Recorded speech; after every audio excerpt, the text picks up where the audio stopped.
ನಾವು ಸರ್ಕಾರದ ವೈಫಲ್ಯ ಅಂತಕ್ಕಂಥದ್ದನ್ನು ನಾನು ಒಪ್ಪೋದಿಲ್ಲ. ಜನರ ಸಮಸ್ಯೆಗಳ ಬಗ್ಗೆ ಅವರು ಚರ್ಚೆಗೆ ಬಂದರೆ ನಾವು ಅದನ್ನು ಸ್ವಾಗತ ಮಾಡ್ತೇವೆ.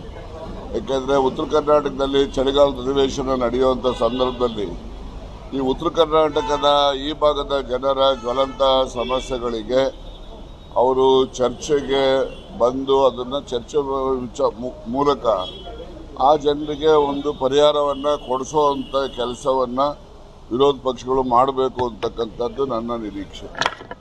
ಬಿದ್ದೋಯ್ತು.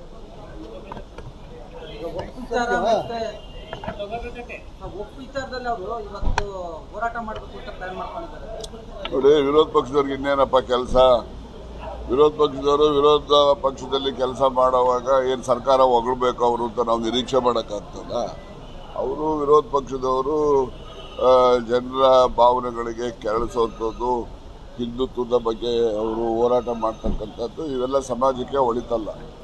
ಹಾಸನ ಸಮಾವೇಶದ ಬಳಿಕ ಜೆಡಿಎಸ್ನವರು ಮಂಡ್ಯದಲ್ಲಿ ಸಮಾವೇಶ ಮಾಡಕ್ಕೆ ಹೊರಟಿದ್ರು. ಆದರೆ ಅವರು ಸಮ್ಮೇಳನದ ನೆಪದಲ್ಲಿ ಮುಂದೂಡಿದೀವಿ ಅಂತ ಹೇಳ್ತಾರೆ. ಬಟ್ ಅದು ನಿಮ್ಗಿರೋ ಮಾಹಿತಿ ಸರ್, ಆಂತರಿಕ ಕಲಹದಿಂದ ಏನಾದರೂ? ನಮಗಿನ್ನ ಮಾಹಿತಿಗಳು ನಿಮಗೆ ಜಾಸ್ತಿ ಇರ್ತವೆ, ಅದರಿಂದ ನೀವೇ ನಮ್ಗೆ ಹೇಳ್ಬೇಕು ಅವ್ರು ಯಾಕೆ ಮುಂದೂಡಿದ್ದಾರೆ ಅಂತ ಹೇಳಿ. ನೋಡಿ, ಯಾವಾಗಲೂ ಕೂಡ ದ್ವೇಷದ ರಾಜಕಾರಣ ಮಾಡಬಾರ್ದು ಅಂತಕ್ಕಂಥದ್ದನ್ನ ಅರ್ಥಕೋಬೇಕು ಎಲ್ಲರೂ ಕೂಡ. ನಾವು ಹಾಸನದಲ್ಲಿ ಸಮಾವೇಶ ಮಾಡಿದಂಥದ್ದು ಸುಮಾರು ಕಳೆದ 3 ತಿಂಗಳಿಂದನೂ ಕೂಡ ಅಲ್ಲಿ ಒಂದು ಸಮಾವೇಶ ಮಾಡಬೇಕು ಅಂತಕ್ಕಂಥ ಒಂದು ಚಿಂತನೆ ಇತ್ತು. ಆ ಹಿನ್ನೆಲೆಯಲ್ಲಿ ಮಾಡಿರ್ತಕ್ಕಂಥದ್ದು. ಇವರು ಇಲ್ಲಿ ಸಮಾವೇಶ ಮಾಡಿದ ಮಂಡ್ಯದಲ್ಲಿ ಮಾಡೋದಕ್ಕೆ ನಮ್ದೇನೇನೋ ಅಡ್ಡಿ ಇಲ್ಲ.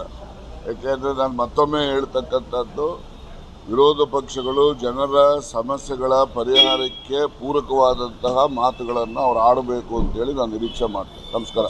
ಸರ್, ಇವರು ವಿಜೇಂದ್ರ ಹೇಳ್ತಾರೆ ಕಾಂಗ್ರೆಸ್ನಲ್ಲಿ ಆಂತರಿಕ ಸ್ಫೋಟ ಆಗುತ್ತೆ, ಕಲ ಆಗುತ್ತೆ, ಬಡಿಗೆ ತಗೊಂಡು ಓಡಾಡ್ತಾರೆ. ಹೌದಾ? ಈಗ ಯಾರು ಓಡಾಡ್ತಾವ್ರೆ? ಇಷ್ಟೊತ್ತು ನಿಮ್ದೇ TV9 ತೋರಿಸ್ತಾ ಇದ್ದಲ್ಲ, ಎತ್ತರಾಳು ಹೇಳ್ತಾ ಇದ್ದಿದ್ದು ಕೇಳಲಿಲ್ವ? ಯಾರು ಬಡಿಗೆ ತಗೊಂಡು ಯಾರು ಹೊಡೆದಾಡ್ತಾವ್ರೆ ಅಂದರೆ ಬಡಿಗೆಗೆ ತಗೊಂಡಲ್ಲ, ಅವರು ಕತ್ತಿ ತಗೊಂಡು ಹೊಡೆದಾಡ್ತಾರೆ ಇವತ್ತು ನಾಳೆಗೆ. ಸ್ವಲ್ಪ ನೋಡ್ತಾ ಇದ್ರು. Thank you.